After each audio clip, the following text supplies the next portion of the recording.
Hello there, ladies and gentlemen. This is your friendly neighborhood Oxhorn, and this video is all about the Rube Goldberg machine, the tracks, the balls that you can build that come courtesy of Contraptions Workshop. I'm going to show you how every piece works and how it's all put together with this really ugly machine that I put together. Now, the point of this video is just to show off the pieces. It's not to make a really nice Rube Goldberg machine, so please just bear in mind that this isn't the penultimate of Oxhorn's skill. This is just every single piece in use. So let me give you a tour of how this machine works. So first thing first, I used the conveyor belts that I featured in my last video to store the steel balls. So the steel balls go into this conveyor belt and they're stored, and then this sucks them out and spits them out this way. I then created this daisy chain of elevators to elevate the steel balls so that gravity can take them on their wonderful path through this circle. So this is just the funnel. This is the basic funnel that comes with the set. It can snap to this conveyor belt. As you can see, I didn't use any mods to get it there. It snaps perfectly.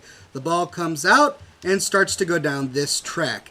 These series of really shallow tracks are just basic shallow tracks. I used them to kind of extend the length of this so that I could curve around. Now this one right here is a switch. This is a pulse switch, and the way the pulse switch works, let me see if I can get into the right, there we go.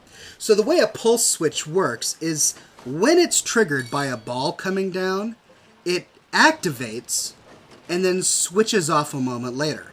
Now what I did, the way to get it to work is you first have to power it, so connect it to a solid source of electricity, and then connect the item that you want to be manipulated by the switch to the switch. So power first and then manipulated item second. So I've got this poster that illuminates and I connected that to the switch, and when a ball comes down the path, it'll flip the switch and power the lamp.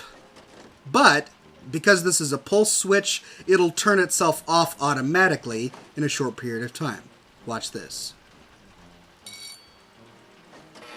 Here you see? It went red on its own without a ball coming down. Now this one right here is just a ball diverter. And I have this set to an oscillating switch, which means that it'll turn on and off, on and off. And every time the power flips on it, it flips the way that the ball goes. I connected to the bottom of that another sort of funnel. It's designed to connect two different tracks together so that they merge. Whoops, okay, looks like I got work to do. So that they merge into one funnel, into one track after it's done. There we go. Many more balls going on, so that's going to make this easier to demonstrate. So as you can see, the separator up there diverts the path and then brings it back together in here. Now this set comes with a bunch of wonderful curly bits, and these just curl downwards. And then this is a stopper. And I've found that if you have a lot of balls going through, that the stopper can cause the balls to kind of stack up after a while, and then they get stuck. The balls really need to have a lot of momentum to go through this piece right there. If they don't have a lot of momentum, they can get stuck there. So it's important not to let them get clogged up. So having too many balls will get them clogged up. But I set this on an oscillating switch as well, so that it just randomly slides up and slides down. Now you could get really complex with this and have it attached to different conditions, but this is the one that I did. Now this switch right here is different from the one above. Remember, the one above is on a pulse, which means that once it's triggered by a ball, it'll convey power briefly and then turn itself off. This one is a pure switch. It turns on or off whenever a ball passes. So you power it with electricity, and then you connect the light or whatever you want to be activated by it to the switch. And as you can see, a ball will turn it green, turning it on, and take a look at the light turns on, and then a ball will turn it off, turning the light off. Okay, it's hard to tell on the light is very dim. But you can see the way the red and green works. So this is a pulse switch, which has a default state of off, and when a ball goes through, it turns it on briefly, like this.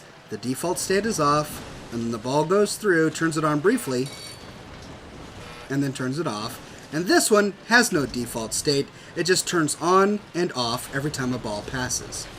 These are more curly cube pieces. They just go all the way down. And then what I ended up doing is having it feed back into the machine. So they'll come back down, they'll feed back into the machine, and then the conveyor belt brings it in, stores it, and then this one sucks it out.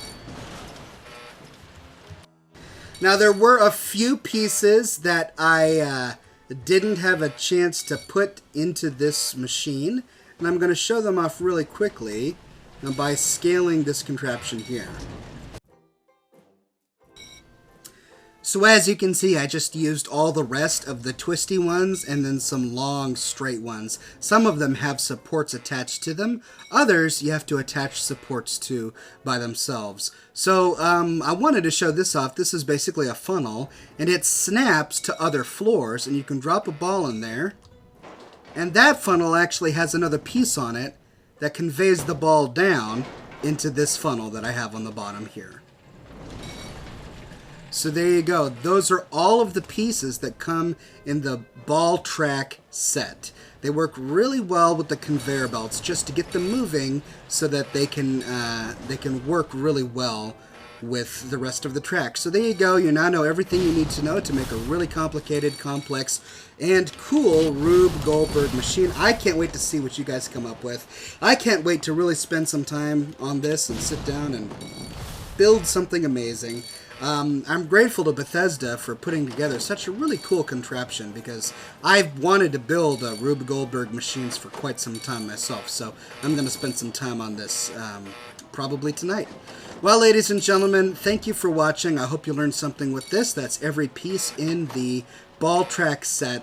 I hope you liked this video. If you did, please subscribe for more Fallout 4 and Contraptions content, and stay tuned for more Contraptions videos. Thanks so much for subscribing, and I will see you soon.